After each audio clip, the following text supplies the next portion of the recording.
2.1 인장 응력.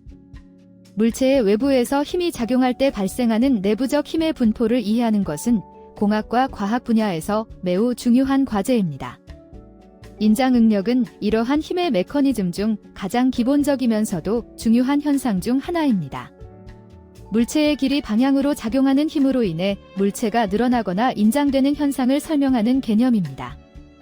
인장 응력은 물체의 내부 분자 구조에 직접적인 영향을 미칩니다. 예를 들어 강철 구조물에 지속적인 힘이 가해지면 분자 간 거리가 점진적으로 멀어지게 됩니다. 이 과정에서 재료의 내부에는 저항하는 힘이 발생하게 되며 이러한 힘의 크기와 분포를 정확히 측정하는 것이 중요합니다. 건축 및 기계공학에서 인장 응력은 매우 중요한 설계 요소로 작용합니다. 다리의 현수선, 크레인의 와이어, 항공기의 날개 등 다양한 구조물에서 인장 응력의 원리가 적용됩니다. 이러한 구조물들은 특정 하중을 견딜 수 있도록 정밀하게 계산된 인장 응력 특성을 가지고 있습니다. 실제 현장에서는 인장 응력을 정확히 측정하기 위해 다양한 첨단 장비와 측정 기법을 활용합니다. 신장률 측정기, 변형률 게이지, 광학 변형 측정 시스템 등을 통해 물체가 받는 힘의 크기와 분포를 정밀하게 분석할 수 있습니다. 이러한 측정 기술은 구조물의 안전성을 평가하고 잠재적인 파손 위험을 예측하는 데 핵심적인 역할을 합니다. 재료의 종류에 따라 인장 응력에 대한 반응도 크게 달라집니다. 금속, 폴리머, 세라믹 등 각각의 재료는 고유한 인장 응력 특성을 가지고 있으며 이를 정확히 이해하는 것은 효과적인 설계와 안전한 구조물 제작의 기초가 됩니다. 예를 들어 알루미늄은 철보다 상대적으로 낮은 인장 강도를 가지고 있어 다른 하중 조건에서 다르게 반응하게 됩니다. 인장 응력의 영향은 미시적 수준에서부터 거시적 수준까지 광범위하게 나타납니다. 단순한 고무줄의 늘어짐부터 복잡한 우주 구조물의 구조적 안정성까지 인장 응력의 원리는 우리 주변의 거의 모든 기계적 시스템에 적용됩니다. 따라서 이를 정확히 이해하고 분석하는 능력은 현대 과학기술의 핵심 역량이라고 할 수 있습니다. 2.2 압축 응력. 압축 응력은 물체의 외부에서 힘이 가해질 때 그 물체의 내부에서 수축되는 방향으로 발생하는 내부 응력을 의미합니다. 이는 물체가 외부로부터 힘을 받아 압박을 당할 때 발생하는 현상으로 물체의 구조적 안정성을 결정하는 중요한 역학적 특성입니다. 압축 응력은 건축, 기계공학, 재료과학 등 다양한 분야에서 매우 중요한 개념으로 작용합니다. 압축 응력이 발생하는 대표적인 예시로는 기둥이나 기둥 형태의 구조물을 들 수 있습니다. 건물의 기둥은 위에서 내려오는 하중을 지탱해야 하므로 끊임없이 압축 응력에 견디어야 합니다. 기둥은 자체의 재질과 구조에 따라 다양한 크기의 압축 응력을 견딜 수 있으며 이는 구조물의 안전성을 결정하는 핵심 요소입니다. 압축 응력은 재료의 고유한 특성에 따라 다르게 나타납니다. 예를 들어 콘크리트는 매우 높은 압축 강도를 가진 재료로 건축 분야에서 널리 사용됩니다. 반면 강철은 인장 응력에는 강하지만 압축 응력에는 상대적으로 취약할 수 있습니다. 이러한 특성을 고려하여 엔지니어들은 각 재료의 압축 응력 한계를 정확히 파악하고 설계에 반영합니다. 압축 응력의 크기는 가해지는 힘의 크기와 직접적인 연관이 있습니다.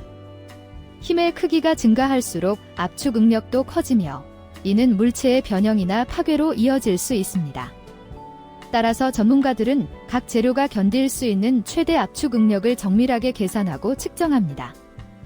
이러한 측정은 구조물의 안전성을 보장하는 데 필수적인 요소입니다. 흥미로운 점은 압축 응력이 자연계에서도 광범위하게 관찰된다는 것입니다. 지구의 지각 내부에서 발생하는 판 구조 운동, 나무의 줄기가 자신의 무게를 지탱하는 현상, 인간의 뼈가 체중을 견디는 과정 등 모두 압축 응력의 원리가 작용하고 있습니다.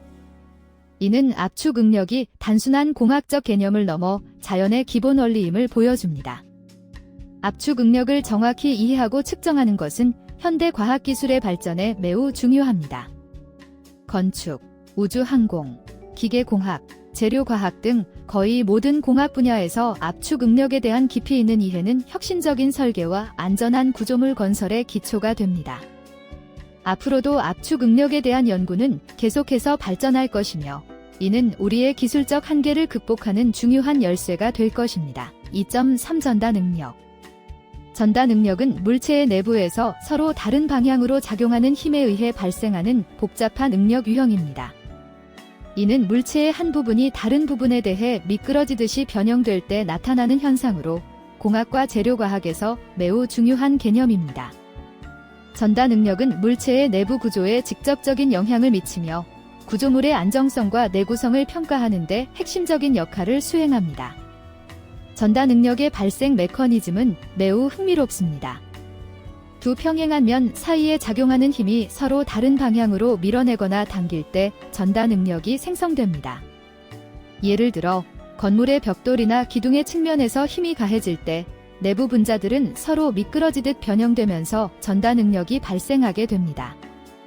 이러한 현상은 구조물의 붕괴 위험을 평가하는 데 매우 중요한 정보를 제공합니다. 실제 공학 분야에서 전다 능력의 영향은 매우 광범위합니다. 건축, 기계, 항공우주 등 다양한 산업 분야에서 구조물의 안전성을 예측하고 설계할 때 전다 능력 분석은 필수적입니다. 예를 들어 다리의 교각, 비행기의 날개, 자동차의 시시 등 복잡한 구조물은 모두 전다 능력에 대한 정밀한 계산과 예측을 통해 설계됩니다. 엔지니어들은 전다 능력 계산을 통해 재료의 한계점을 정확히 파악하고 잠재적인 구조적 취약점을 미리 예측할 수 있습니다. 전다 능력의 크기는 작용하는 힘의 크기와 면적에 따라 달라집니다. 일반적으로 동일한 힘이 작용할 경우 접촉 면적이 작을수록 전다 능력의 크기는 커집니다. 이는 압력의 기본 원리와 유사하지만 전다 능력은 내부적인 변형에 더 초점을 맞추고 있다는 점에서 차이가 있습니다. 따라서 정확한 전다 능력 계산은 재료의 내구성을 평가하는 데 결정적인 역할을 수행합니다. 전다 능력의 또 다른 중요한 특징은 재료의 고유한 물성과 밀접하게 연관되어 있다는 점입니다. 각 재료마다 고유의 전단 강도가 존재하며 이를 초과하는 능력이 가해지면 재료는 변형되거나 파괴될 수 있습니다. 금속, 목재, 콘크리트 등 서로 다른 재료들은 각기 다른 전다 능력 특성을 가지고 있어 재료 선택 시 이러한 특성을 반드시 고려해야 합니다. 마지막으로 현대 과학기술의 발전으로 전다 능력 측정 기술도 크게 진보하고 있습니다. 고정밀 센서와 컴퓨터 시뮬레이션 기술의 발전으로 더욱 정확하고 복잡한 전다 능력 분석이 가능해졌습니다. 이는 더욱 안전하고 혁신적인 구조물과 기계를 설계하는 데 크게 기여하고 있습니다.